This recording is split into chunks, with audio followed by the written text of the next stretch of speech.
សួស្តីបងប្អូនទាំងអស់គ្នាថ្ងៃនេះខ្ញុំមកប្រាប់បងប្អូនអំពីរឿងដែលគួរឲ្យអាម៉ាស់ខ្មាស់អៀនមួយសម្រាប់រូបខ្ញុំបាទផ្ទាល់រឿងដែលគួរឲ្យអាម៉ាស់នោះគឺបែបនេះខ្ញុំជាអ្នកដែលមានដើមកំណើតកើតនៅលើទឹកដីខេត្តសៀមរាប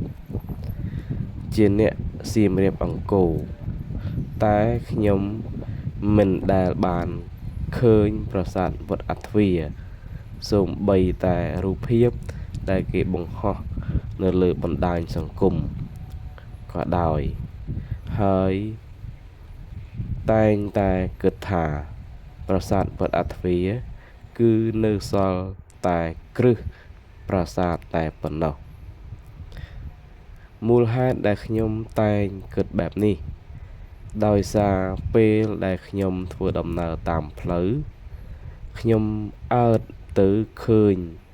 រានហាលផ្នែកខាងមុខនៃប្រាសាទខ្ញុំក៏គិតថានោះជាគ្រឹះប្រាសាទតែជាក់ស្ដែងថ្ងៃមួយខ្ញុំបានជិះម៉ូតូ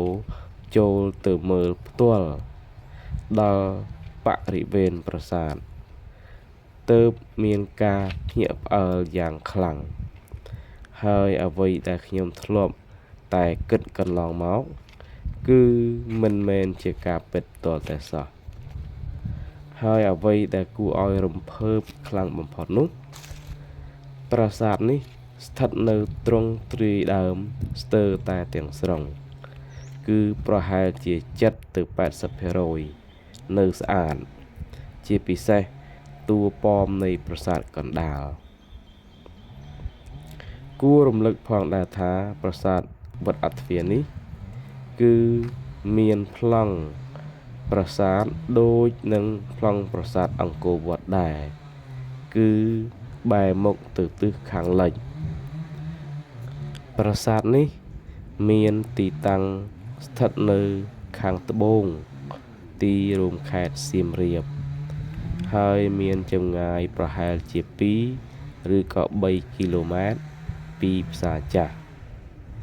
និយាយរួមទៅប្រាសាទនេះគឺស្ថិតនៅចំណុចកណ្ដាលរវាងទីរួមខេត្តសៀមរាបនិងភ្នំក្រោមមានន័យថាពីប្រាសាទវត្តអាទ្វារទៅភ្នំក្រោមគឺមានចម្ងាយប្រហាក់ប្រហែលគ្នានឹងពីទីរួមខេត្តសៀមរាបទៅ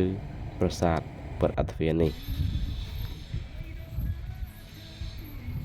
បាទនេះបងប្អូនត្រង់កន្លែងនេះហើយដែលជាកន្លែងដែលខ្ញុំអើតឃើញពីផ្លូវមកហើយខ្ញុំក៏សន្និដ្ឋានថាកន្លែងនេះគឺជាគ្រឹះប្រាសាទតែតាមពិតគឺជារានហាលខាងមុខដែលមានជណ្ដើរចំនួន4 ទិសដើម្បីឡើងមកខាងលើហើយនឹងធ្វើដំណើរឆ្លងកាត់ខ្លោងទ្វារទី1ដើម្បីចូលទៅដល់បរិវេណនៃប្រាសាទឥឡូវនេះយើងបានឆ្លងកាត់ខ្លោងទ្វារហើយក៏បានចូលមកដល់វាលស្មៅនៅខាងមុខបរិវេណនៃប្រាសាទសូមអធិស្ឋានបងប្អូនដោយសារខ្ញុំកាន់កាមេរ៉ាបណ្ដាហើយដើរថតបណ្ដាចឹងហើយទៅវីដេអូមានលក្ខណៈញ័រធ្វើឲ្យពិបាកក្នុងការទស្សនាសូមអធិស្ឋានវាលស្មៅខាងមុខប្រាសាទនេះបើនៅរដូវវស្សាភ្លៀងធ្លាក់ជោកជាំគឺមានស្មៅដុះពណ៌ខៀវស្រងាត់តែឥឡូវនេះគឺជារដូវប្រាំងអញ្ចឹងស្មៅងាប់អស់ហើយនេះគឺជាជណ្ដើរឈើបាទដោយសារតែជណ្ដើរពីបុរាណនោះគឺវាមានសភាពទ្រុឌទ្រោមបាក់បែកអញ្ចឹងក្រុមអ្នកថែរក្សាប្រាសាទក៏បាន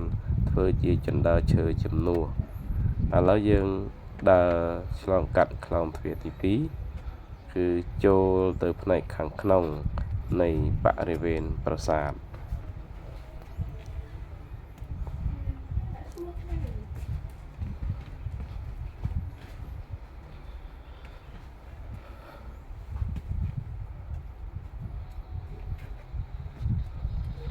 បាទចឹងនៅក្នុង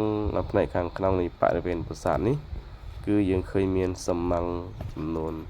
4ដែលនៅអមសងខាងតួប្រាង្គកណ្ដាលតែសំណង់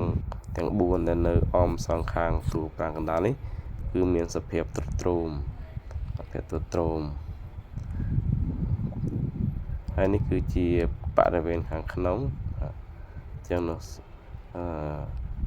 កន្លែងណាដែលមានសភាពទ្រុឌទ្រោមគឺក្រុមអ្នកថែរក្សាប្រាសាទបានយកឈើមកធ្វើជារន្ទាដើម្បីទប់ជ្រែងកុំឲ្យបាក់កុំឲ្យដួលបាទនេះគឺសំណង់2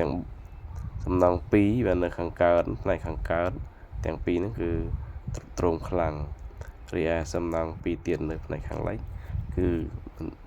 នៅរឹងមាំនៅឡើយនេះគឺជាបរិវេណខាងក្នុងនៃប្រាសាទវត្តអធ្វាបាទឥឡូវនេះគឺជាទស្សនភាពតួប្រាសាទកណ្ដាលបាទគឺនៅស្អាតទាំងអស់តួប្រាសាទកណ្ដាលគឺនៅស្អាតនៅល្អគឺនៅត្រង់ទ្រីដើមនៅឡើយសូមអរគុណចំពោះការទស្សនានិងតាមដាន